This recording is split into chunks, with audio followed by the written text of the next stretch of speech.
The silent hum of Alex Good's two monitors filled his home office, his fingers dancing across the keyboard, lines of code reflecting in his wire-rimmed glasses.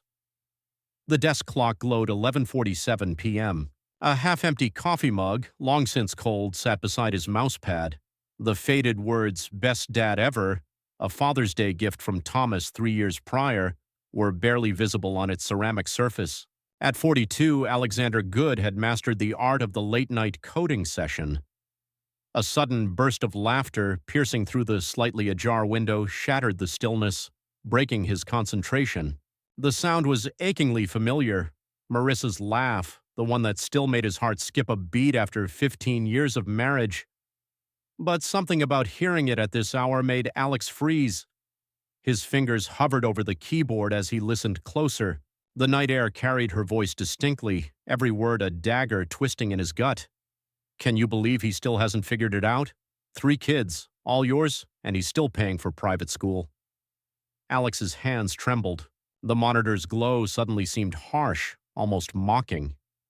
He rose from his chair, the expensive leather creaking in the silence that followed. His feet carried him to the window automatically, his mind refusing to process what he'd just heard. Marissa's voice continued, softer now, but still devastatingly clear. "I know, Bruce, sometimes I feel bad, but then I remember how well you planned everything." Bruce Cummins. The name echoed in Alex's head, bringing with it a torrent of images. Bruce at their Christmas parties, Bruce advising his mother on investments, Bruce holding Lucas at his baptism, Bruce with his perfect smile and perfectly tailored suits who had managed his mother's finances for 16 years.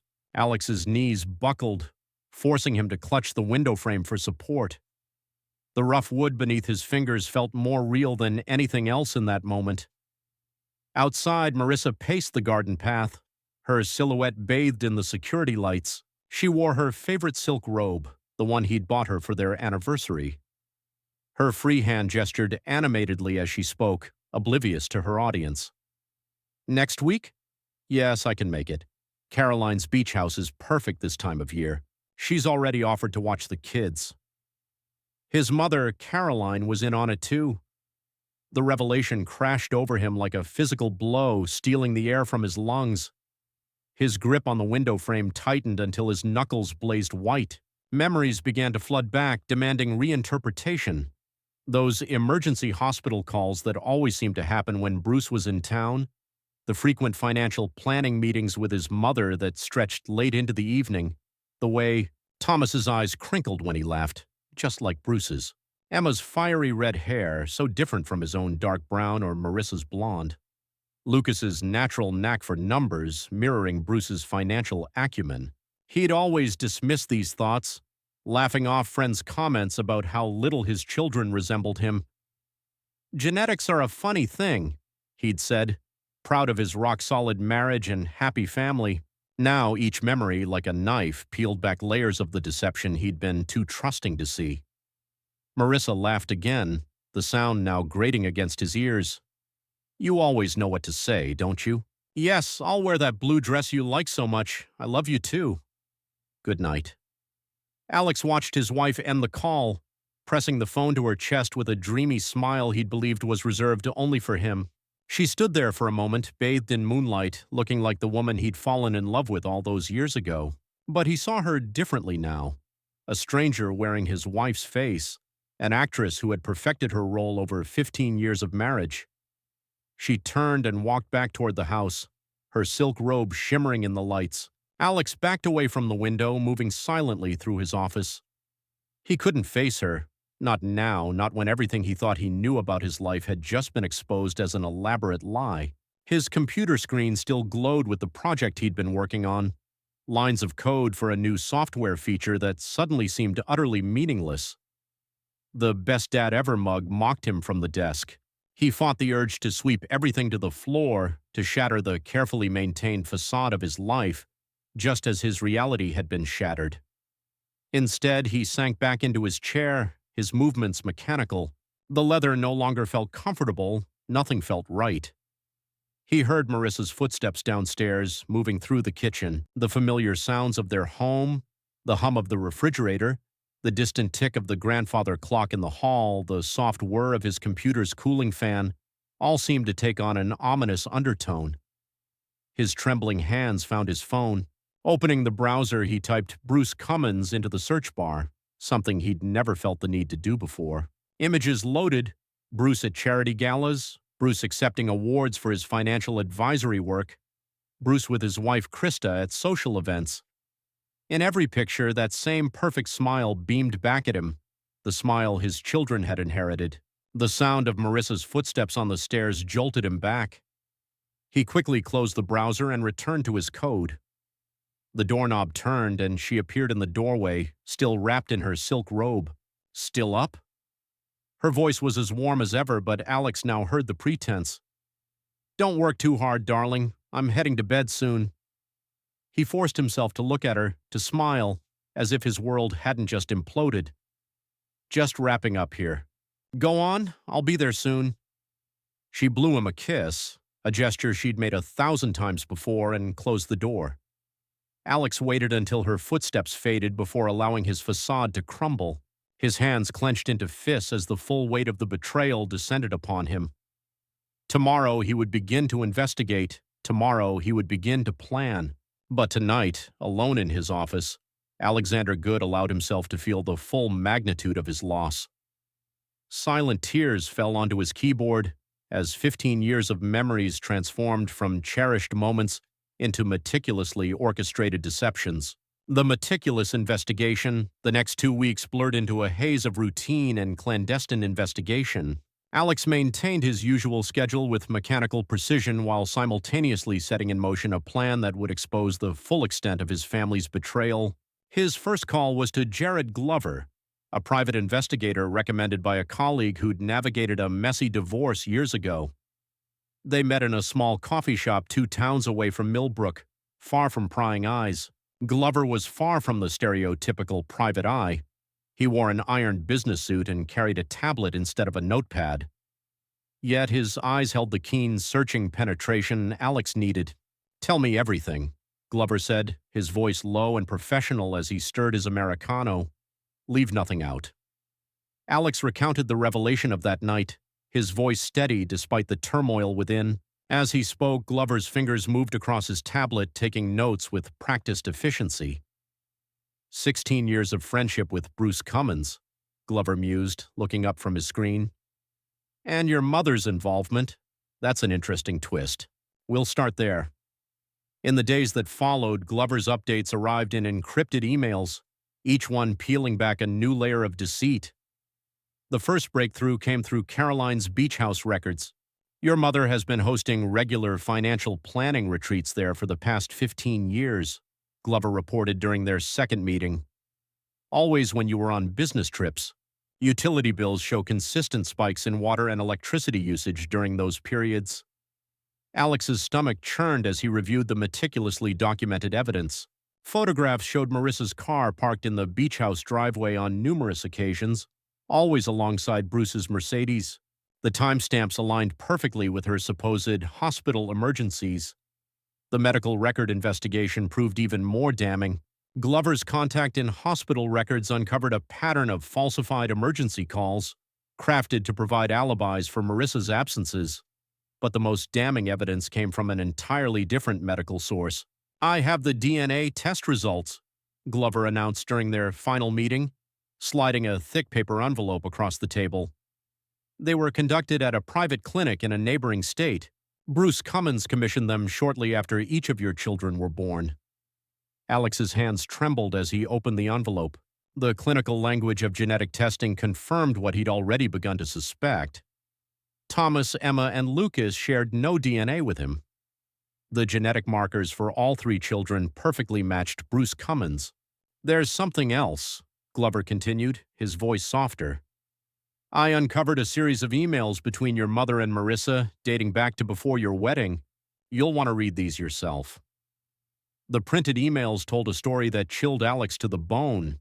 His mother had orchestrated the entire affair, believing Bruce was a better match for Marissa, yet unable to convince her son to break off the engagement. Instead, she created opportunities for Bruce and Marissa to meet, encouraged their romance, and helped maintain their deception for over 15 years. One email from Caroline to Marissa, dated just before the wedding, was particularly damning. "Bruce is the better choice, dear, we both know it. But Alex is stable, successful enough, and completely devoted to you. This way you can have everything: Alex's stability and Bruce's passion. Trust me, I've thought this through thoroughly." The betrayal had been methodically planned and executed from the very beginning. His entire marriage had been a carefully constructed lie, and his own mother was the architect. Financial records painted an even clearer picture. Bruce had funneled money through various accounts, creating a safety net for Marissa and the children. Caroline had helped manage these transactions, using her position as family matriarch to disguise the money transfers within legitimate business operations. "Your mother's beach house isn't just a meeting place," Glover explained, pulling up more documents on his tablet. "It's been used as collateral for several investments in Bruce's name. The property itself is part of an elaborate financial arrangement that benefits both Bruce and Marissa." Alex leaned back in his chair, the weight of each revelation pressing down on him. The coffee shop buzzed around them, people going about their ordinary lives while his world continued to crumble with each new piece of evidence. "What about Bruce's wife?" Alex asked, suddenly remembering Krista Wegener Cummins, the elegant woman who had attended countless family dinners, unknowingly sitting across from her husband's mistress. Glover shook his head. "There's no indication she knows anything. She's as much a victim in this as you are." He paused, checking his notes. "There is, however, evidence suggesting Bruce has been moving assets out of their joint accounts for years. He's been preparing for something." The investigation revealed such an intricate web of deceit that it took Glover nearly 30 pages to document all the connections. Bank statements, property records, medical files, and surveillance photos painted a picture of betrayal spanning over a decade and a half. "Mr. Good," Glover said as their final meeting concluded, "in 20 years of being an investigator, I've never seen anything quite like this. The level of planning, the duration of the deception, it's unprecedented." Alex nodded, his face a mask of composure that belied the storm raging within him. "Thank you for your thoroughness, Mr. Glover. Your final payment will be wired today." As he drove home that evening, Alex's thoughts drifted to his children. No, to Bruce's children. Despite all he'd learned, he couldn't help but see their faces. Thomas, absorbed in his homework at the kitchen table, Emma playing her violin in the living room, Lucas building intricate structures with his Lego sets. They were innocent in all of this, yet their very existence was proof of the betrayal. The hardest part was maintaining the normalcy at home. Each morning, he kissed Marissa goodbye as she left for the hospital. Each evening, he helped the children with their homework, played games with them, read them bedtime stories, all while carrying the knowledge that every moment of his family life was built on a lie. But Alexander Good was no longer the trusting husband who had stood at that window 2 weeks ago. With each new piece of evidence Glover unearthed, a new version of himself emerged, calculated, patient, and utterly determined to orchestrate a retribution that would shake Millbrook to its core. The architect of retribution. Miranda Hughes's office embodied everything about her reputation: sleek, imposing, and meticulously organized. Alex sat across from her desk, watching as she methodically reviewed Glover's findings. "This," she paused, adjusting her wire-rimmed glasses, "is remarkably thorough. Your investigator did excellent work." She looked up, her sharp eyes assessing Alex's face. "The question is, what do you want to do with it?" Alex had chosen Miranda precisely because of her reputation. She wasn't known for kindness or empathy. She was known for ruthlessness and efficacy. News articles detailing her most prominent cases adorned her office walls, each a testament to her ability to dismantle opponents in court. "I want everything," Alex replied, his voice calm but firm. "But I want it done right. No room for countermoves, no chance for them to prepare. I want them to feel as blindsided as I was." Miranda's lips curved into a slight smile. "Then we'll need to move strategically. First, we'll need to secure your assets. I take it you haven't confronted any of them yet." "No, I've maintained business as usual." "Good, keep doing that." She pressed a button on her desk phone. "Janet, get me Gustavo Goodrich, priority call." Within an hour, Gustavo Goodrich joined them. The financial advisor's reputation matched Miranda's. He specialized in high-stakes divorce cases where assets needed to be swiftly and legally protected and moved. The timing has to be perfect, Gustavo explained, spreading documents across Miranda's conference table. We'll need to move your assets in phases, nothing too obvious. Offshore accounts, blind trusts, legitimate business investments that can't be easily traced or challenged. The next few hours were spent crafting a strategy that left nothing to chance. Alex's software company was to be prepared for sale, its assets secured through a complex series of transactions. Personal accounts were to be safeguarded, property retitled, and investments restructured. What about the children? Alex asked the question he dreaded voicing aloud. Miranda's expression softened slightly, the closest she could get to empathy. Legally, you could contest custody based on fraud, but given the DNA evidence, she let the sentence hang. I won't put them through that, Alex decided. They're innocent in this. But I want to ensure they're provided for through channels neither Marissa nor Bruce can access. Gustavo nodded, making notes. We can establish independent trusts for each child. Ironclad terms, professional trustees, no avenue for interference from either party. The planning continued late into the evening.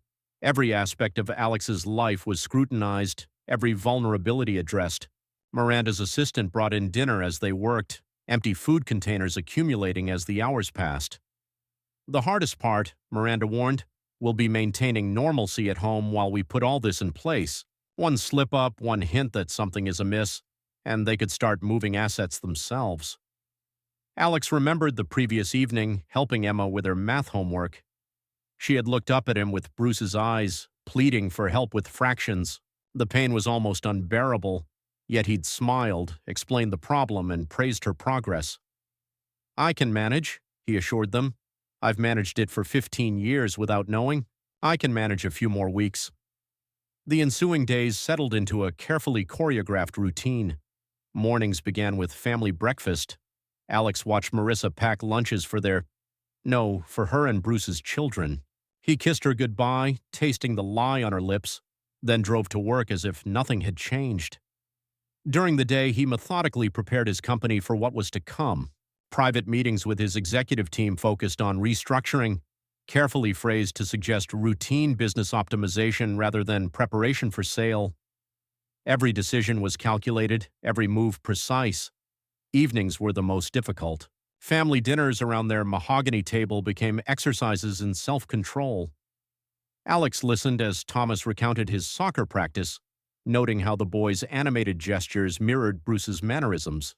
Emma played her violin after dinner, the melody haunting the house while Alex sat in his study, pretending to work while coordinating with Gustavo via encrypted emails.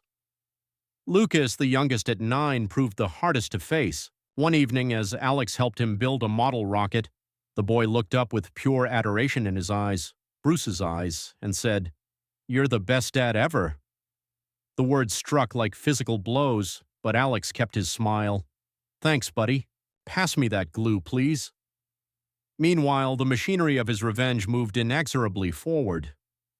Gustavo created an intricate web of financial transfers, each legitimate yet deliberately difficult to trace. Assets moved across multiple jurisdictions, eventually landing in places where they would be virtually impossible to reclaim. The beauty of this, Gustavo explained during one of their secure video calls, is that on the surface, everything looks perfectly normal. We're not hiding anything, we're just moving assets through perfectly legal channels. Miranda's part of the plan was equally meticulous. She prepared documentation for every conceivable scenario, anticipating any legal challenge that might arise. Her team worked discreetly, building an airtight case while maintaining absolute confidentiality. "We've documented every instance of fraud," she reported during a late-night meeting in her office. "The DNA tests, the financial deceptions, your mother's involvement, everything. When we move, they'll have no room to maneuver." The hardest part was watching Marissa continue her deception. She maintained her routine of emergency hospital calls, each one now transparent to Alex as another rendezvous with Bruce. He noticed how she always wore certain jewelry on those days, jewelry he hadn't bought her. The blue dress she favored for these meetings hung in their closet like a silent accusation. Caroline's weekly visits became exercises in self-possession. His mother arrived with homemade cookies, doting on the grandchildren she'd helped create.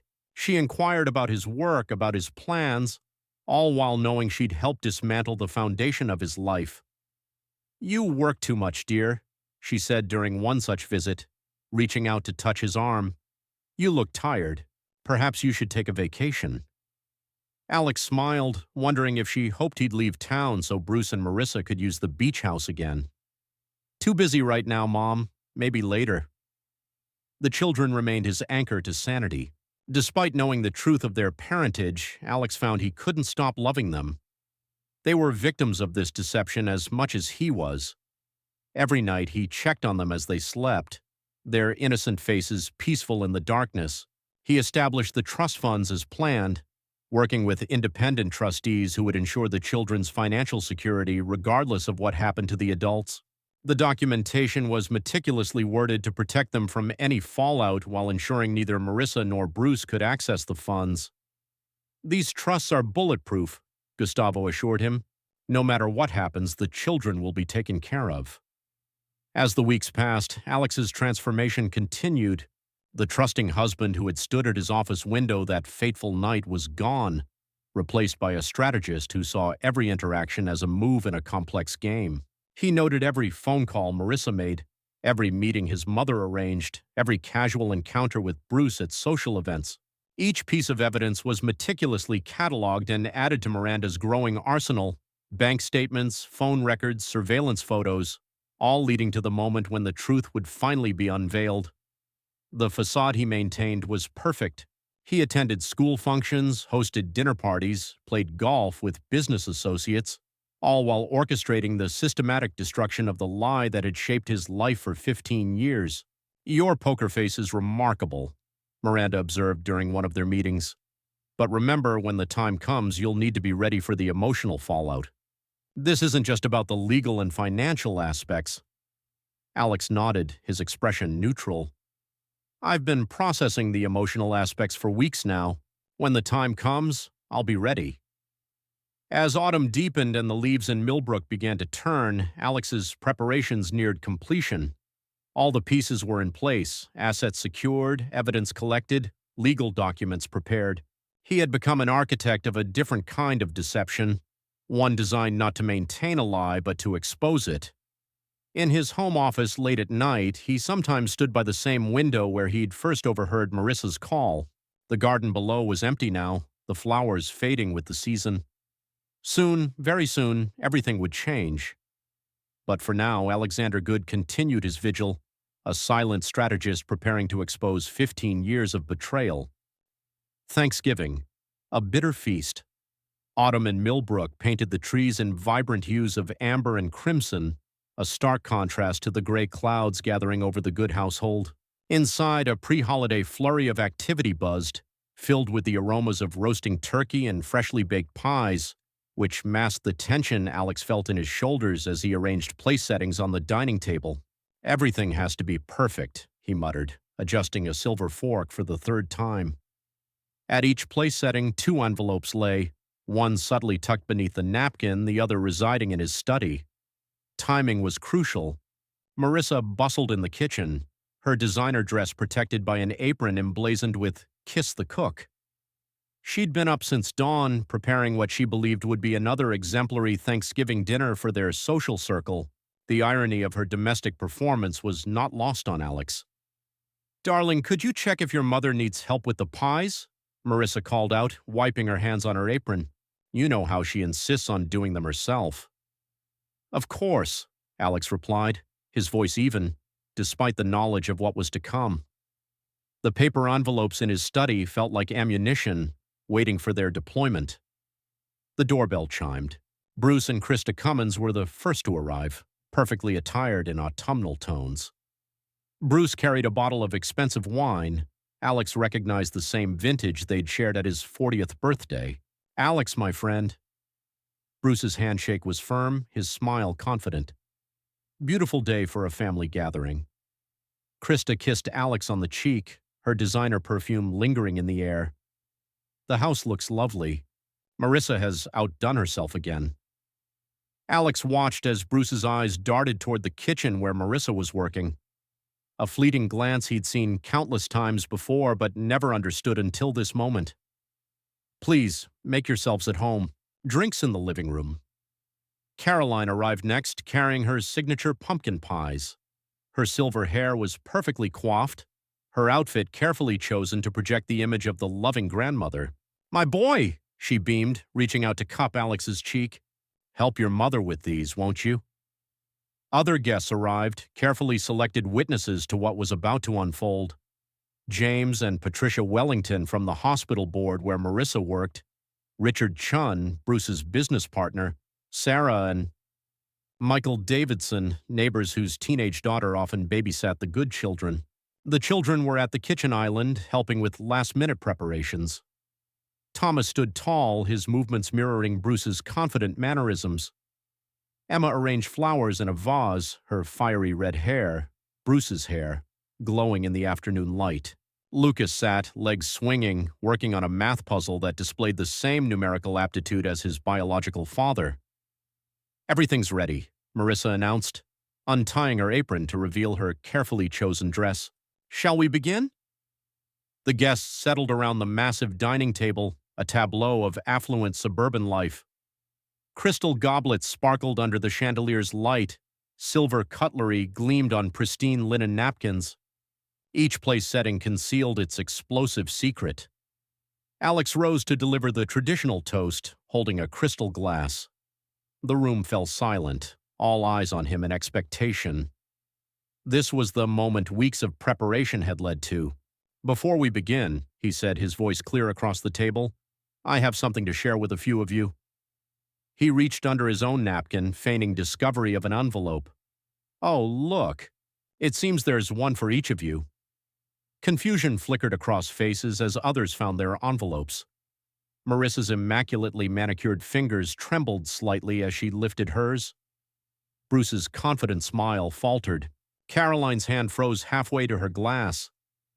"Please," Alex continued, his voice acquiring a sharpness that made several guests shift uncomfortably. "Open them, I insist." The sound of tearing paper filled the silence. Alex remained standing, watching the meticulously planned moment of revelation unfold. Krista reacted first. Her sharp intake of breath cut through the room as she stared at the photographs of Bruce entering Caroline's beach house, with Marissa by his side. Dates stamped in the corner matched his supposed business trips. Bank statements revealed regular transfers to offshore accounts. "What is this?" she whispered, her voice rising. "Bruce?"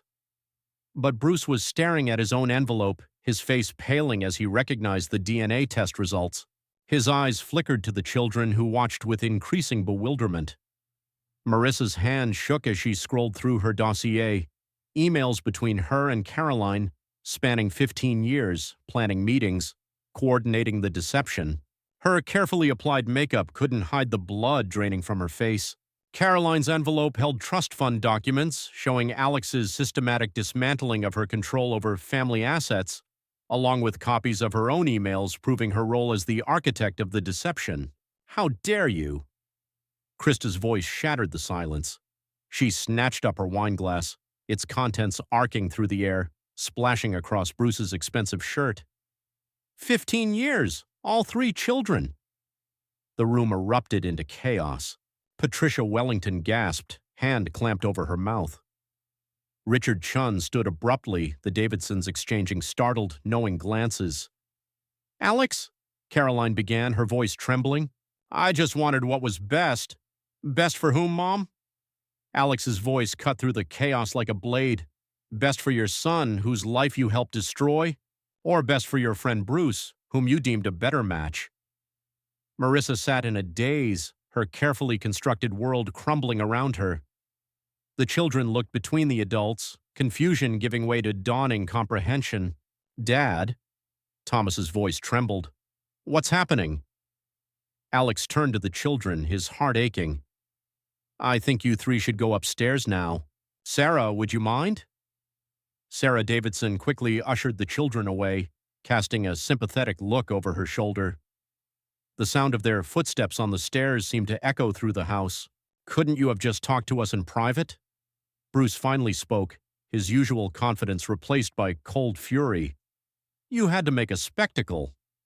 "Like the spectacle of being best man at my wedding," Alex's reply was glacial, "or the spectacle of being godfather to your own children while I remained oblivious."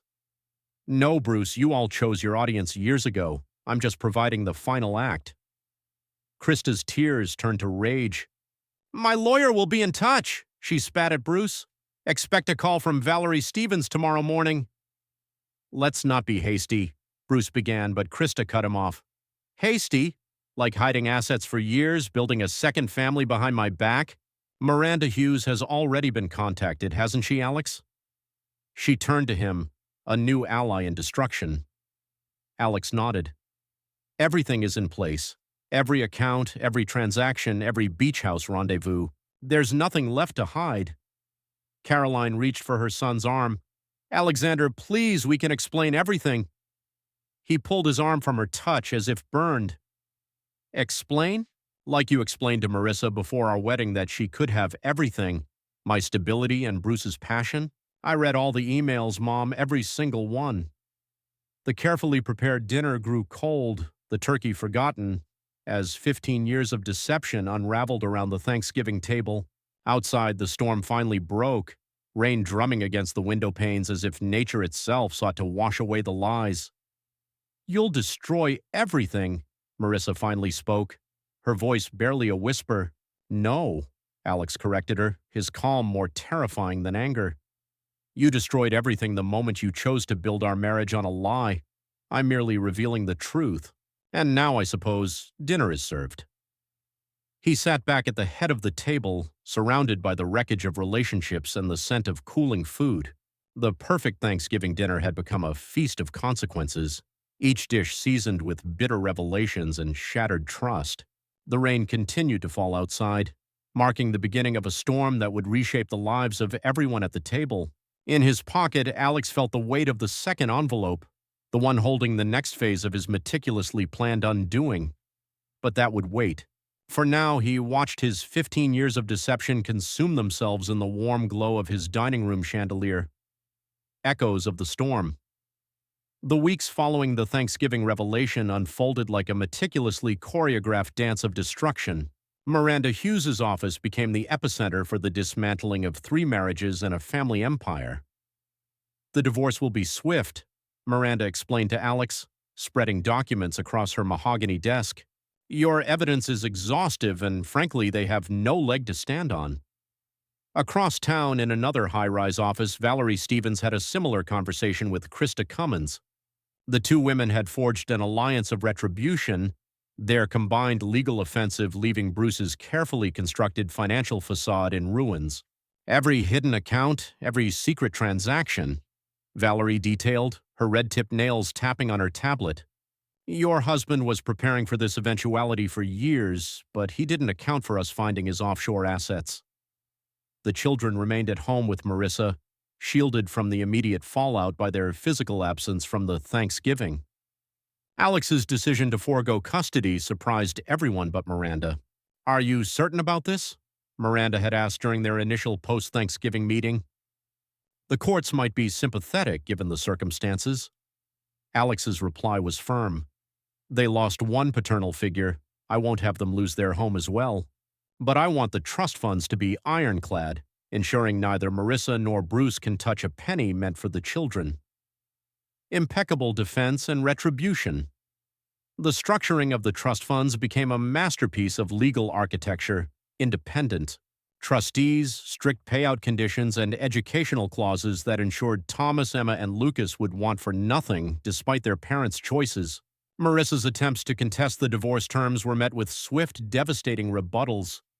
Every objection was met with another fragment of evidence from Alex's meticulously compiled dossier.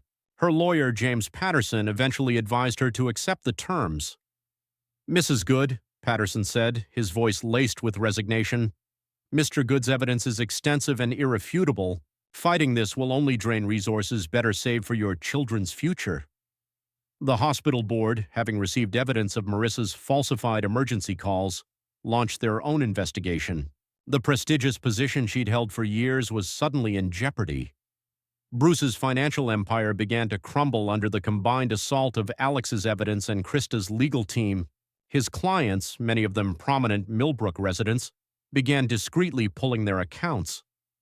The scandal spread through the town's social circles like wildfire. "He's losing everything," Krista reported to Alex during one of their strategic meetings. Her initial fury had hardened into cold determination. The house, the summer estates, most of his clients.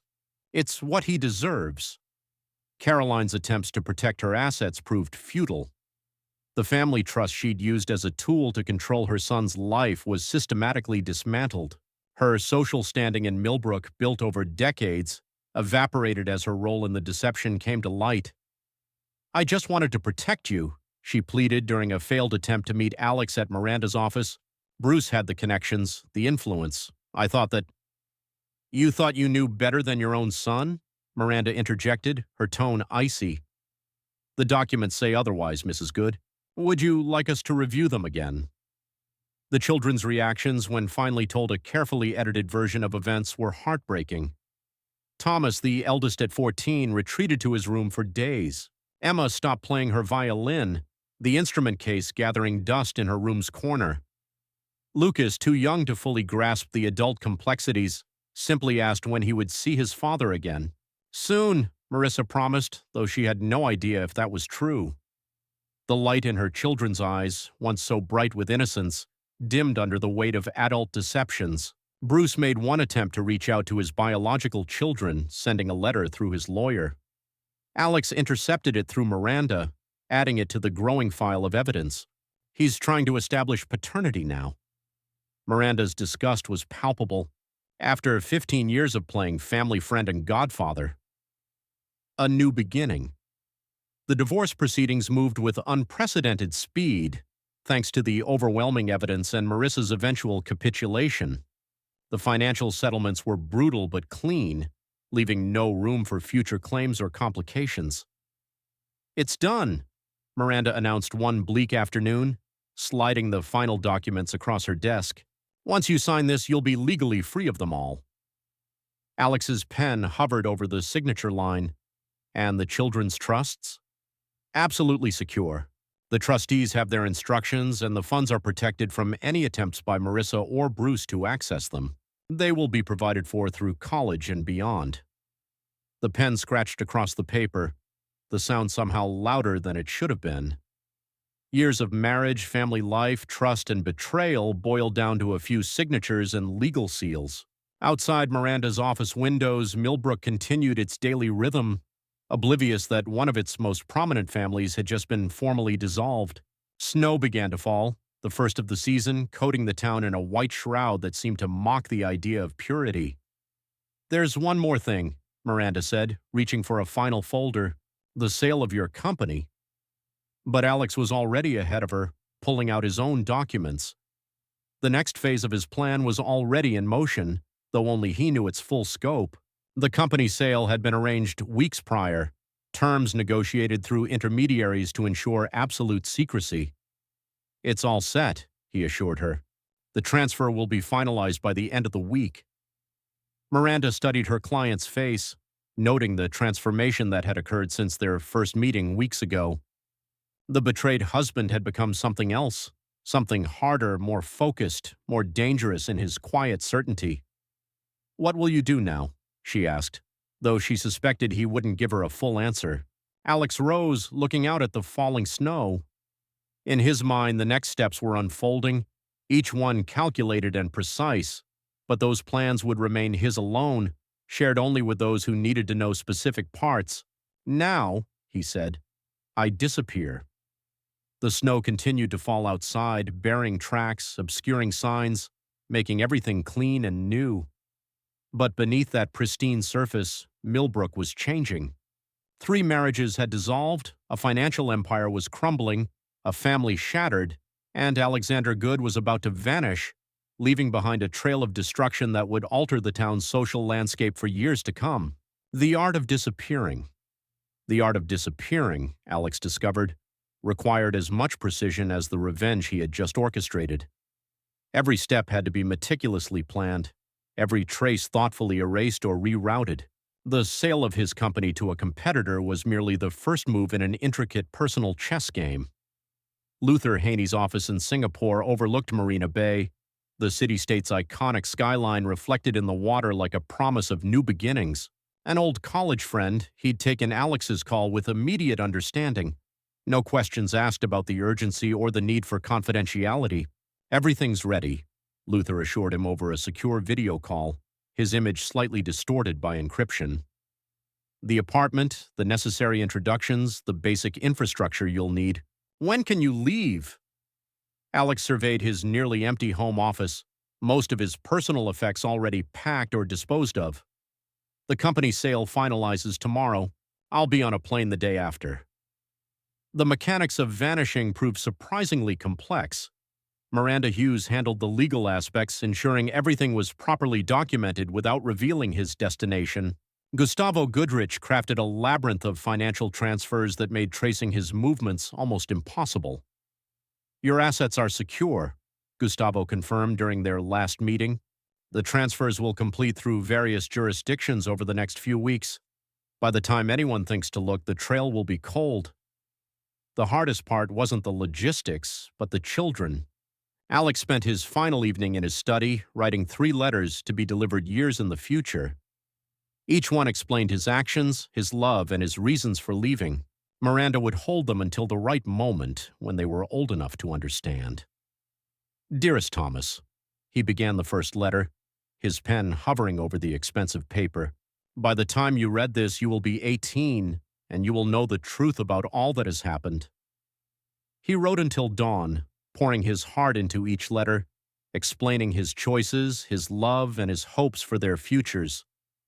The trust funds would provide for their education and opportunities, but these letters would give them something money could not: understanding. The day of his departure arrived with a crisp winter morning. His house, now devoid of personal effects, echoed with memories he would never revisit. He walked through each room one last time, remembering the life he'd built and lost. In the kitchen, where family breakfasts once filled the air with laughter and the smell of coffee, in the living room where Emma played her violin while Lucas arranged his Lego cities on the rug, in Thomas's room where father and son had spent countless hours discussing soccer strategies and school projects. His last stop was his office, where it had all begun that autumn night. The windows still looked out onto the garden, though the flowers had long since died, now buried under the first winter snow. He touched the glass one last time, remembering Marissa's voice drifting up from the darkness, shattering his world. Luther's arrangements proved flawless. A private car arrived precisely on schedule, the driver discreet and professional. Alex's luggage, carefully selected to reveal nothing about his destination, was loaded without fuss. "First flight to London," Luther explained during their final call, "then a series of connections that will make tracing impossible. By the time anyone realizes you're gone, you'll be settled somewhere no one would think to look." Miranda met him at her office for a final review of the arrangements. "Everything's in place," she confirmed. Her usual businesslike tone softened slightly. "The letters for the children are in my personal safe. The trust fund arrangements are ironclad. The company sale is complete." She paused, studying his face. "Are you certain about this?" Alex nodded, tucking documents into his briefcase. "It's the only way. They took everything from me, slowly, piece by piece, over 15 years. Now I choose how to leave." "What do I tell them when they ask?" "Tell them whatever you wish. By then I'll be gone." The international airport terminal buzzed with pre-dawn activity. Alex moved through security with his new documents, each step taking him further from the life he'd known. His phone, his old phone, lay in Miranda's office, safe, along with all other traceable connections to his past. As he waited at his boarding gate, he thought of what he was leaving behind: the wreckage of his marriage, his mother's betrayal, the children he'd raised and loved who would have to find their way without him, the company he'd built from the ground up, now sold to competitors who would reshape it in their image. But he was also leaving something else: The naive trust that had allowed others to deceive him for so long, the belief in family bonds that could not be broken, the assumption that love was enough to ensure fidelity. The morning sun broke through the airport's vast windows as his flight was called. Alex rose, slinging his carry-on over his shoulder. He extended his boarding pass to the gate agent, not looking back at the terminal, at the city beyond, at the life he was leaving. As the plane lifted into the dawn sky, flying over Millbrook one last time, Alex closed his eyes. Beneath him, his past grew smaller and smaller until it disappeared completely, dissolving into the clouds that separated him from everything he had once believed was true. In his briefcase lay Luther's detailed instructions, new identification, and banking information. Somewhere on the other side of the world, a new life was beginning, one that would be entirely his own, free from the web of lies that had ensnared him for so long. The plane climbed higher, leaving Millbrook, its secrets, and its betrayals far behind. Alexander Good, the deceived husband, the betrayed son, the non-biological father, vanished into the morning sky, becoming someone else entirely, someone whose story had yet to be written. In his wake, he left a town in turmoil, a family in ruins, and a legacy of truth that had shattered the carefully constructed facades of Millbrook's most respected citizens. But most importantly, he left on his own terms, choosing the manner and moment of his disappearance, denying them the satisfaction of witnessing the aftermath of their betrayal. Miranda Hughes stood at her office window watching the contrails of Alex's plane fade into the winter sky. On her desk lay 3 sealed envelopes, each bearing a future date and a child's name. The final pieces of Alexander Good's meticulously planned exodus were in place. Snow continued to fall over Millbrook, covering everything in a clean, pristine white, as if trying to erase the events of the past few weeks. But beneath that untouched surface, nothing would ever truly be the same. The man who had exposed 15 years of lies had vanished, leaving behind a town forever altered by the truth he had unleashed. The architect returns.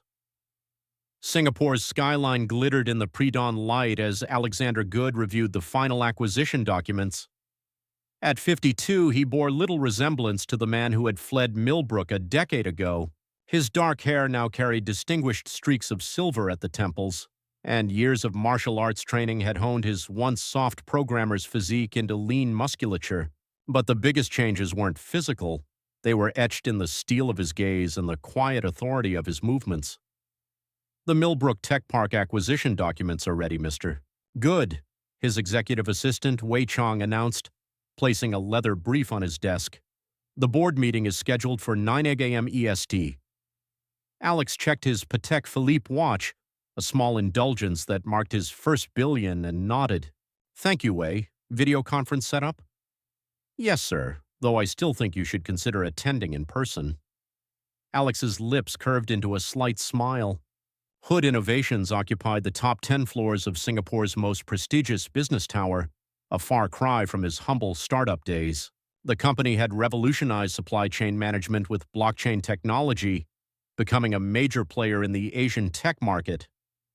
Now it was time to come home, on his terms. The video conference screen flickered to life, showing the Millbrook Tech Park's boardroom. 10 years had changed the faces at the table, but not the desperate hope in their eyes. Millbrook's once proud tech hub had fallen on hard times, making it perfect for Alex's purposes. "Good morning, ladies and gentlemen." Alex's voice carried the subtle authority of success. "Let's discuss the future of Millbrook Tech Park."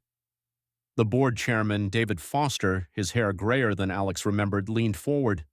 "Mr. Good, while we appreciate Hood Innovations' interest, some board members have expressed concerns about a remote acquisition." Remote. Alex's scoff held no humor. "Mr. Foster, I know Millbrook better than anyone in that room. I built my first company there." Recognition flickered across several faces. Foster's eyes widened. "Alexander Good, the same Good who—" "The very same," Alex confirmed, "though I'd prefer we focus on business rather than history." The acquisition proposal was comprehensive, a complete revitalization of the tech park, with Hood Innovations establishing its Western headquarters there. The numbers were impressive enough to silence any objections regarding his past. "This will bring hundreds of jobs to Millbrook," Foster mused, flipping through the proposal. The economic impact will be transformative. Your tech hub is struggling because it never evolved, Alex finished. We will change that. Hood Innovations specializes in next-generation supply chain solutions, blockchain technology, AI integration, automated logistics, everything the modern tech sector needs. The board's questions were technical, focusing on financials and implementation timelines. No one dared mention the scandal that had driven him from Millbrook a decade ago, though Alex saw the knowledge in their eyes. As the meeting concluded, Foster cleared his throat. There's one more thing, Mr. Good. Your return will generate significant local interest. I am aware. Alex's voice remained neutral. My PR team will handle all media inquiries. Now shall we sign? Digital signatures were exchanged, contracts executed with clinical precision. Alex leaned back in his ergonomic chair, watching the board members file out of their conference room thousands of miles away. 10 years of preparation had led to this moment. Y entered with a fresh cup of green tea, another habit Alex had picked up in Asia. Congratulations, sir. Shall I begin preparations for the transition team? Yes, and Wei. Alex turned to gaze out at the Singapore skyline. Book me the penthouse at the Grand Millbrook. It's time for me to go home. Return to Millbrook news of Hood Innovations' acquisition of Millbrook Tech Park broke in the morning trading hours. Financial analysts praised the strategic expansion, while Millbrook's local press scrambled to connect the Singaporean tech giant to their town's most infamous scandal. Alex watched the coverage from his private jet 3 days later, sipping a single malt as headlines scrolled across his tablet. Hood Innovations acquires troubled Millbrook Tech Park. Prodigal son returns. Alex Good's billion-dollar comeback from scandal to success. The resurrection of Alexander G. The flight from Singapore to Boston Logan International gave him time to revisit the changes he had orchestrated. Hood Innovations' Western headquarters would transform the tech park into a cutting-edge facility. The local economy, which had stagnated in recent years, would see a resurgence, and Alexander Good would return, not as a victim of betrayal, but as the architect of Millbrook's future. Landing at Logan, Alex found his chosen vehicle, a dark blue Bentley Continental, understated yet unmistakably powerful. The drive to Millbrook allowed him time to reacquaint himself with the landscape of his past. The town had changed less than he expected. The same Victorian houses lined the main streets, their facades perhaps a little more weathered. The commercial district showed signs of economic decline, more vacant storefronts than he remembered. But as he approached the tech park, the future was already visible in the construction equipment and ongoing renovations. The Grand Millbrook, the town's only luxury hotel, had prepared his penthouse with painstaking attention to detail. From its windows, Alex could see his old neighborhood, including the house where his life had fractured a decade ago. New families lived there now, oblivious to the drama that had unfolded within those walls. Welcome back to Millbrook, Mr. Good, the hotel manager said, handing him a key card. Is there anything else you require? Alex smiled, his expression revealing nothing. No, thank you. Everything is exactly as it should be.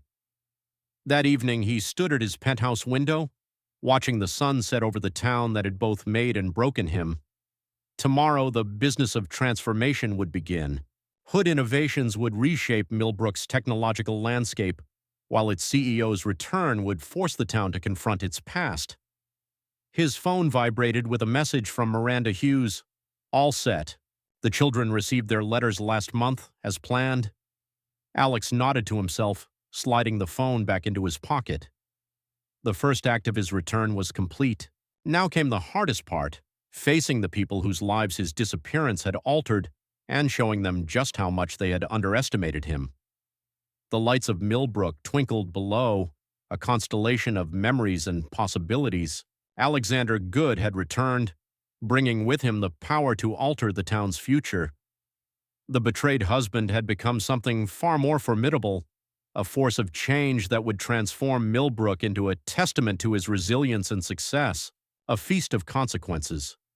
The Hood Innovations launch reception filled the Grand Millbrook's ballroom with the town's business and social elite. Alex stood observing the crowd, feigning appreciation for the view. A decade of Asian business operations had taught him the value of meticulous observation. He noted how the crowd unconsciously segregated. Those who remembered the scandal kept a respectful distance, while younger entrepreneurs and tech professionals gravitated towards him, eager to connect with the billionaire CEO. The power dynamics had shifted seismically since his departure. "Mr. Good?" A familiar voice made him turn. Marissa stood there, her blonde hair now streaked with gray, wearing a dress that had seen better days. The years hadn't been kind to her, etching lines around her eyes that makeup couldn't conceal. "Dr. Reynolds," he replied coolly, using her maiden name. "This is a private corporate event." "I need to talk to you about the children," she insisted, her voice low but insistent. "About the support." "The trust funds provided everything promised," Alex cut in, his tone carrying the weight of a board director. "Your financial struggles are your private concern." Her face flushed. "They're your children, too. Regardless of biology, you raised them." "Until I discovered 15 years of systematic deception," he finished, taking a sip of his whiskey. "How is Bruce these days? I hear the accounting firm has him quite busy." The mention of Bruce made her flinch. After his financial empire crumbled, Bruce Cummins had been forced to take a junior accounting position, his reputation shattered. The powerful financial advisor had been reduced to balancing other people's ledgers. "You got what you wanted," Marissa hissed. "You won. You're successful. We're struggling. Isn't that enough?" Alex turned to face her, his expression impassive.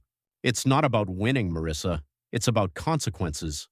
Every choice has repercussions. Yours, Bruce's, my mother's, and mine. I chose to rebuild. What did you choose?"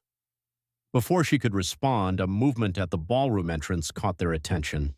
Thomas, Emma, and Lucas, now 24, 22, and 19 respectively, stood in the doorway, their presence causing a ripple of whispers through the crowd.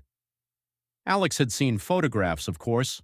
Miranda had kept him updated on their major life events. But to see them in person, grown, made his chest constrict. Thomas had matured, his features remarkably similar to Bruce's. Emma carried herself with a dancer's grace, her red hair elegantly styled. Lucas, the youngest, clutched a familiar envelope, the letter Alex had left with Miranda. "Dad?" Thomas was the first to speak, his voice deeper than Alex remembered. "Or should we call you Mr. Good?" "That's up to you," Alex replied carefully. "I presume you've read the letters." Emma stepped forward, her movements precise. "We did. All these years we thought you abandoned us, but you've been watching over us, haven't you? The anonymous college recommendations? The internship opportunities that just seem to appear at the right moment?" "The trust funds were designed to secure your futures," Alex explained, aware of the growing audience around them.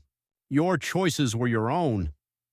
Marissa made a choked sound, but Emma silenced her with a look that spoke volumes about their relationship. "We've made our own judgments over the years," she said softly. "Watched how everyone handled the fallout." "The letters explained everything," Thomas added. "But we'd already figured out most of it ourselves. How Mom and Bruce behaved after you left. How Grandma tried to buy our affection with gifts while living on her curtailed allowance. Speaking of Caroline," Alex's voice held a hint of steel, "how is my mother?" "Living at Sunset Grove Assisted Living," Lucas supplied. "She tries to convince everyone it's just her preference." The irony was not lost on anyone. Caroline, once Millbrook's grand social orchestrator, now lived on a strict allowance in a modest assisted living facility. Her role in the deception had cost her not only her wealth but her social standing. "Mr. Good?" Wei appeared at his side. "The Tech Park board members have arrived. They're eager to discuss the renovation timeline." Alex nodded, then turned back to his former family. "My office is always open to the three of you," he said quietly. "Not for money, the trust will take care of that, but for anything else you need. The choice to maintain contact is yours." As he walked towards the waiting board members, he heard Marissa's last desperate plea. "Alex, please. The hospital board is reviewing my position. One word from you." He paused without turning. "Your choices, your consequences, Marissa. I learned that lesson 10 years ago. Now it's yours to bear. The remainder of the evening passed in a whirlwind of business discussions and social pleasantries, but Alex noticed Thomas, Emma, and Lucas remained at the reception, moving through the crowd with the ease of young adults who had grown up in Millbrook's social circles. They didn't shy away from their connection to him, nor did they overtly flaunt it.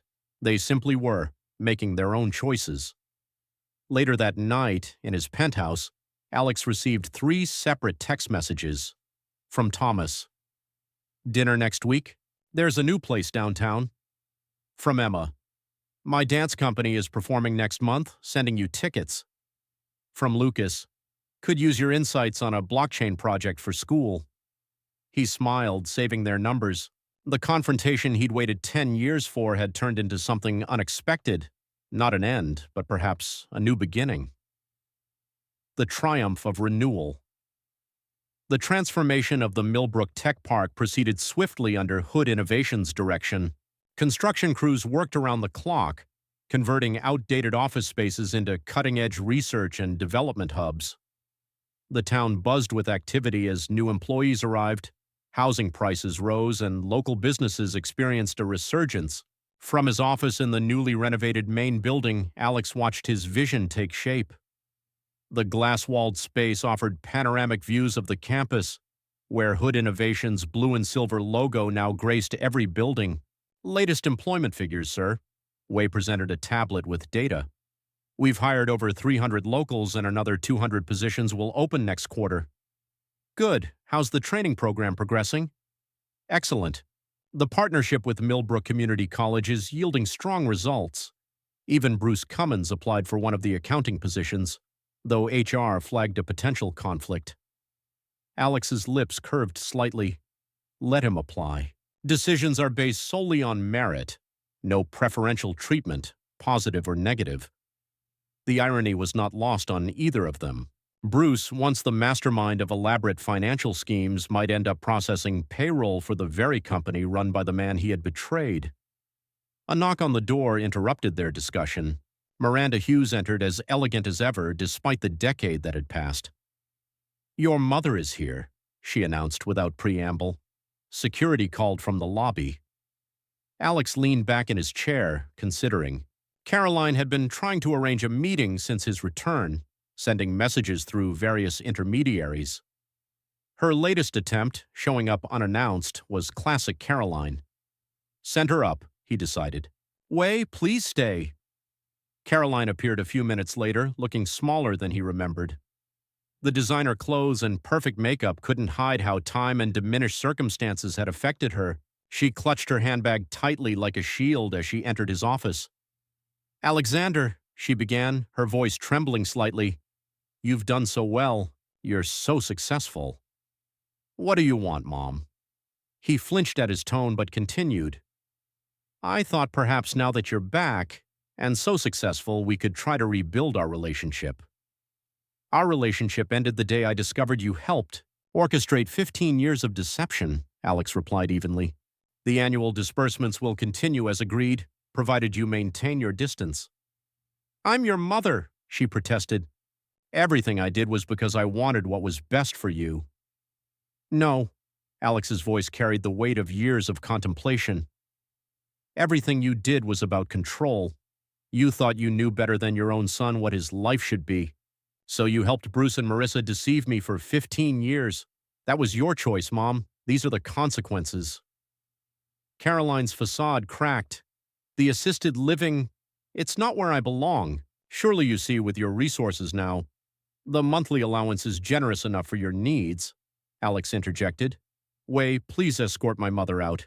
Ensure security updates her status. No unscheduled visits. As Caroline was led away, her shoulders slumped in defeat. Alex turned back to the window.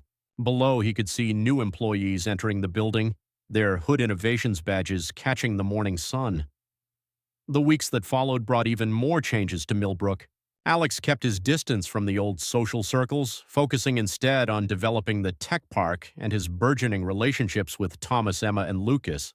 Thomas joined Hood Innovations' management training program, proving capable without trading on his connection to Alex. Emma's dance company performed to a packed house, including Alex in the audience, though he slipped away before she could introduce him to her fellow dancers. Lucas sought his counsel on tech projects, their conversations naturally flowing from blockchain architecture to life in general. The children's trust funds provided their independence, while their individual choices showed the adults they were becoming. They clung to the vestiges of connection with their biological parents, yet drew unyielding lines, their understanding sharpened by the intricate tapestry of choices that had irrevocably shaped their family's tumultuous saga, a legacy forged in Truth One. Crisp autumn morning, nearly a year after his seismic return, Alex stood in his office, his gaze fixed on Lucas, who expertly guided a cohort of MIT students through the bustling tech park. The youngest of his chosen children had blossomed into a formidable young man, already radiating immense promise in both technological innovation and decisive leadership. The occasion was Lucas's graduation celebration, a triumphant gathering Alex had orchestrated within the very heart of Hood Innovation's headquarters. The guest list had been meticulously curated. No Marissa, no Bruce, no Caroline. Instead, the space teemed with professors, classmates, and Lucas's cherished siblings.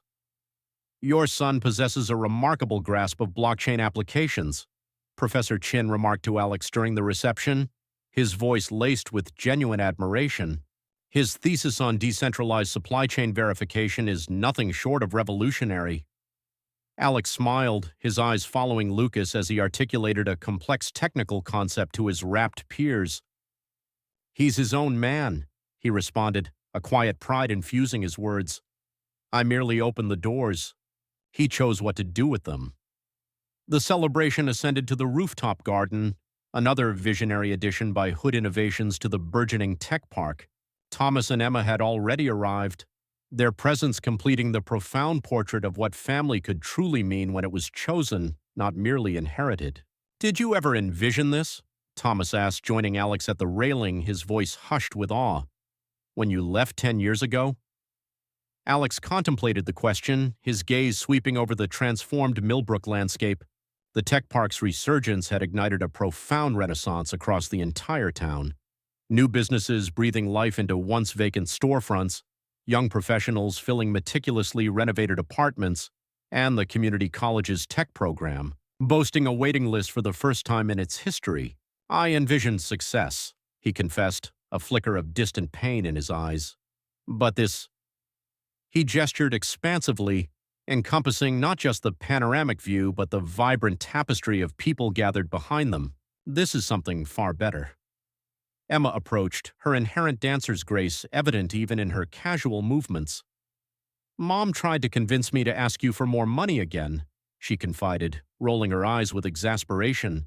"I told her the trust fund was more than generous, and her financial woes aren't your responsibility."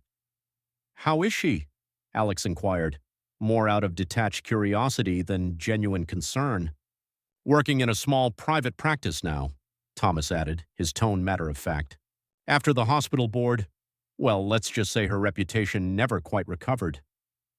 They watched Lucas accept congratulations from his peers, his MIT ring catching the dwindling sunlight. The boy who once built Lego cities on Alex's living room floor had matured into a man of undeniable dignity and unwavering integrity. "You know what's funny?" Lucas joined them, loosening his tie with a sigh. "Bruce tried to take credit for my natural affinity for numbers at the last family dinner Mom insisted on. I told him genetic contribution doesn't equal parental influence." The siblings exchanged knowing glances. Years of understanding, of shared battles, flowed between them. They had witnessed how their biological parents' choices had diminished their own lives, while the man who had chosen to love them, come what may, had illuminated an entirely different path. "The trust funds were just money," Emma mused.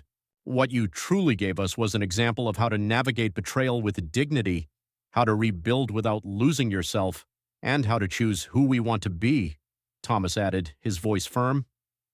"Regardless of DNA." The sun began its descent over Millbrook, painting the sky in breathtaking hues of amber and gold. Below, the tech park's lights flickered to life, forming a dazzling constellation of progress and boundless opportunity. The town that had once borne witness to Alex's profound humiliation now stood as a vibrant testament to his unyielding resilience. "I've been offered a position in Singapore," Lucas announced suddenly, his voice tinged with excitement. "Hood Innovations R&D division.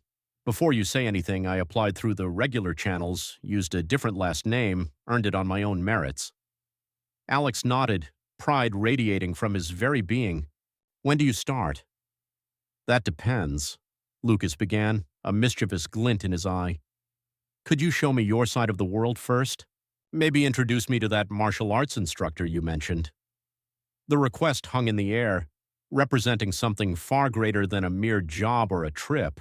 It was a profound acknowledgement of the relationship they had painstakingly built, a bond forged in choice, not obligation. "I'd like that very much," Alex simply said, his voice thick with emotion. As the celebration continued around them, Alex reflected on the arduous journey that had led them to this moment. The betrayal that had shattered his world had also, paradoxically, liberated him to forge something entirely new, not just a wildly successful company or a revitalized city, but a different kind of family, one founded on truth, choice, and mutual respect. The people of Millbrook sometimes still whispered about the scandal, but more often they spoke of the extraordinary transformation, both of their city and of the man who had returned to reshape it. They pointed to the Hood Innovations campus as a beacon of what was possible when tragedy became the fuel for triumph.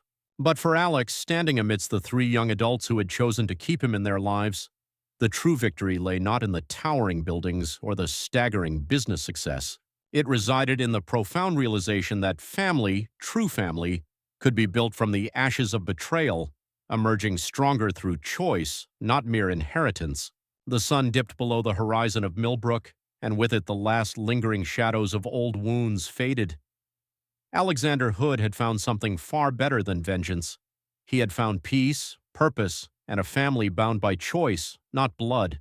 His new life, built on a foundation of integrity and unwavering determination, stood as a testament not to what he had lost, but to what he had chosen to create. In the end, the story Millbrook remembered was not solely about a betrayed husband who became a billionaire. It was about a man who showed that the strongest bonds are not those we are born into, but those we choose to forge, to nurture, and to honor with our actions and our choices. The lights of the tech park twinkled below, a constellation of realized possibilities. Alex stood surrounded by his chosen family, watching Lucas expound on his blockchain theories to eager listeners, seeing Thomas discuss management strategies with department heads, and observing Emma's quiet confidence as she navigated social dynamics with effortless grace. This was his legacy. Not the buildings, not the wealth, but the living proof that integrity, resilience, and the courage to choose one's own path could transmute even the deepest betrayal into the bedrock for something far grander. In the end, Alex had built more than a successful company. He had created a testament to the power of choosing who we become, regardless of who we were destined to be. Epilogue. 5 years after Alex's monumental return to Millbrook, an autumnal wind scattered golden leaves across the grounds of Sunset Grove Retirement Home, where Caroline Hood sat in her modest apartment, watching a financial news report detailing Hood Innovations' latest breakthrough. Her son's company had just unveiled a revolutionary blockchain platform poised to transform global supply chains, sending its stock price to unprecedented heights. The irony was not lost on her. 15 years prior, she had orchestrated what she believed was best for her son's future, deeming Bruce Cummings the superior connection. Now her monthly allowance, generous yet rigorously controlled, flowed from the very son whose life she had so desperately tried to manipulate. Her phone vibrated with a text message from her grandson Lucas, now a rising star in Hood Innovations' R&D department in Singapore. Like all her grandchildren's messages, it was polite yet detached, conveying professional news without an ounce of personal warmth. The children had learned the bitter cost of manipulation, watching their parents and grandmother lose their footing. Across town, in a small medical clinic nestled within a strip mall, Marissa Reynolds concluded her shift. The sign on her door read, "Family Practice," a stark contrast to her former prestigious position as a pediatrician at Millbrook General Hospital. The prescription fraud scandal that had cost her medical license had demanded years of arduous remediation, extensive rehabilitation, and probationary oversight before she could practice again. Her tiny office served as a constant biting reminder of her lost status. Where she once commanded a thriving private practice within the hospital, she now treated minor ailments in a clinic serving the uninsured. The walls, once adorned with prestigious certifications, now held only her basic medical license, newly reinstated but forever scarred by restrictions. Bruce Cummings' life had followed a similarly precipitous downward trajectory. The former financial magnate now worked as a mid-level accountant at Hood Innovations, his application accepted purely on merit after years of struggling in smaller firms. The biting irony of processing payroll for his former rival's empire was lost on no one, least of all Bruce himself. His marriage to Krista had dissolved in a divorce that had stripped him bare. Valerie Stevens, Krista's lawyer, had been relentless and brutally effective in uncovering every hidden asset, every offshore account. The man who once commanded millions now inhabited a one-bedroom apartment, driving a second-hand Toyota to work. The affair that had seemed so cunningly managed, so perfectly orchestrated, had shattered not only their marriages but their entire social world. Bruce and Marissa occasionally encountered each other at their children's infrequent large family gatherings, their interactions confined to rigid nods and averted gazes. The passion that had driven them to deceive Alex 15 years ago had withered in the harsh light of consequence. Yet their children thrived in unexpected ways. Thomas, now 29, had ascended through the corporate structure of Hood Innovations purely on his merits, becoming director of operations for the North American division. His relationship with Alex had deepened into one of mutual respect and shared business acumen. Emma, at 27, had transformed her dance expertise into a successful therapeutic movement program, helping trauma victims heal through artistic expression. She maintained offices in both Millbrook and Singapore, splitting her time between continents and occasionally consulting for Hood Innovations' employee wellness program. Lucas, the youngest at 24, had become a force in the tech world.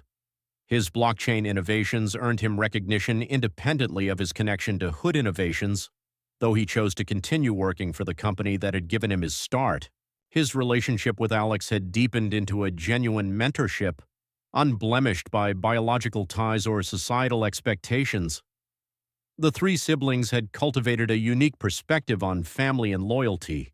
They maintained dutiful but detached relationships with their biological parents, forming deeper bonds with Alex, grounded in shared values and mutual choice. Their trust funds, impeccably managed by independent trustees, had provided them with opportunities without fostering dependency. At a recent tech conference in Singapore, Lucas was asked about his relationship with Alex Hood. His answer made headlines. DNA doesn't make a father, choice does. The man who chose to love us despite betrayal, who showed us how to succeed with integrity, that's the father we've chosen to keep in our lives.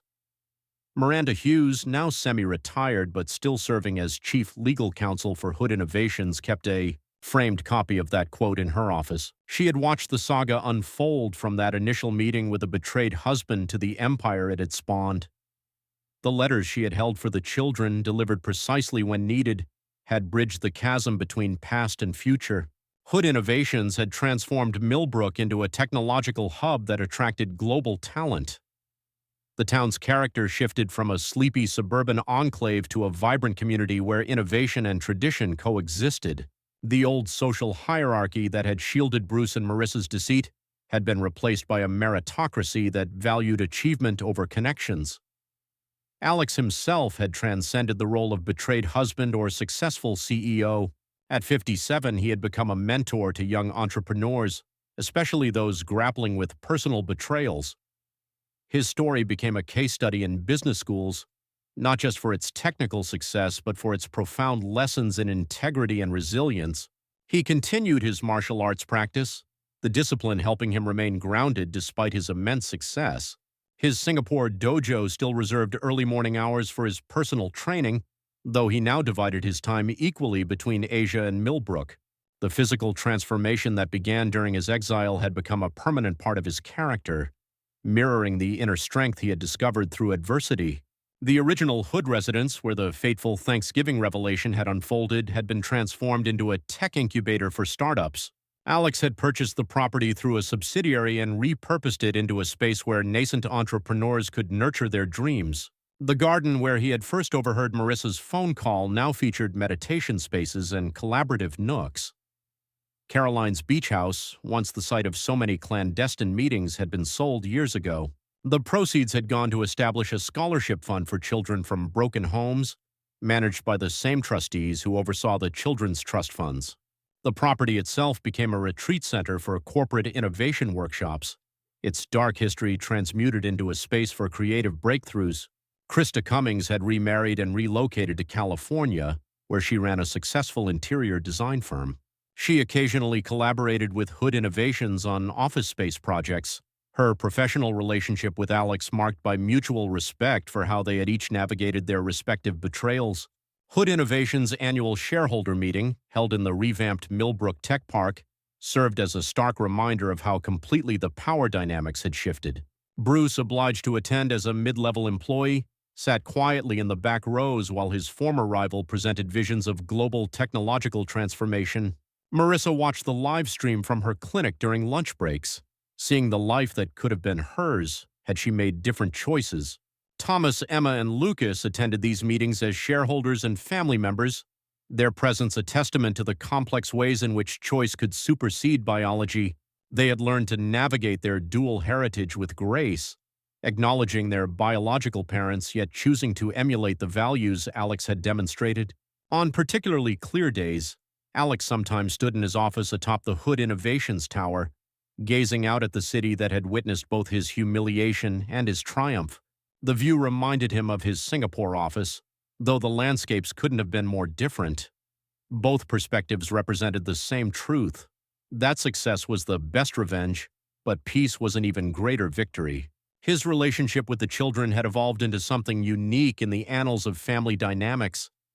They were bound not by obligation or DNA, but by shared values and mutual choice. Each had found their own path while maintaining the connection they had chosen to preserve. At a recent MIT graduation ceremony where Lucas had been invited to deliver a keynote address, the young man spoke about the nature of family and choice. We are not defined by the actions of others, even those closest to us. We are defined by how we choose to respond, the integrity we maintain in the face of betrayal, and the relationships we choose to honor. The speech went viral, sparking renewed interest in the story that had become almost mythical in Millbrook. Local newspapers ran retrospectives, contrasting the town before and after the Hood Innovations transformation. The contrast was stark, not just economically, but in how the community had come to value truth above social pretense. Marissa and Bruce's affair, once Millbrook's most salacious scandal, became a cautionary tale about the cost of deceit.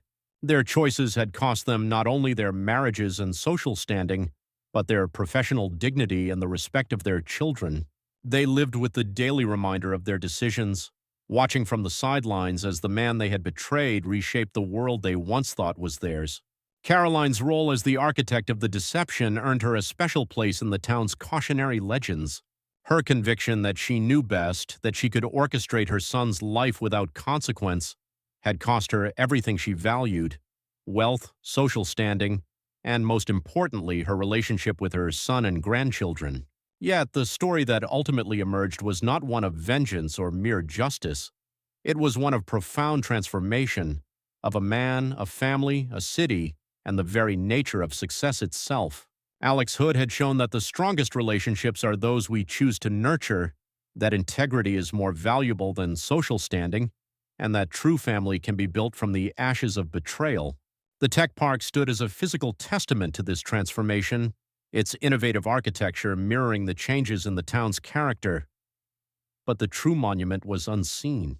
It lived in the choices made by those who witnessed the unfolding drama, in the lessons learned about loyalty and consequence, and in the profound understanding that family is not solely what we are born into, but what we choose to create. As autumn painted Millbrook in hues of gold and crimson, the town remained a vibrant testament to the power of choice over circumstance, integrity over deceit, and the peace that comes from creating something new rather than dwelling on what was. Lost. The betrayed husband became not just a success story, but a symbol of how to turn pain into purpose, betrayal into breakthrough, and loss into a legacy. The story of Alexander Hood and the choices that reshaped Millbrook continued to influence new generations, reminding them that our lives are defined not by what others do to us, but by how we choose to respond. In the end, the greatest triumph was not the wealth amassed or the empires built, but the demonstration that character, choice, and integrity can transform even the deepest betrayal into the bedrock for something far greater than revenge, a legacy of resilience, wisdom, and the enduring power of choosing your own path.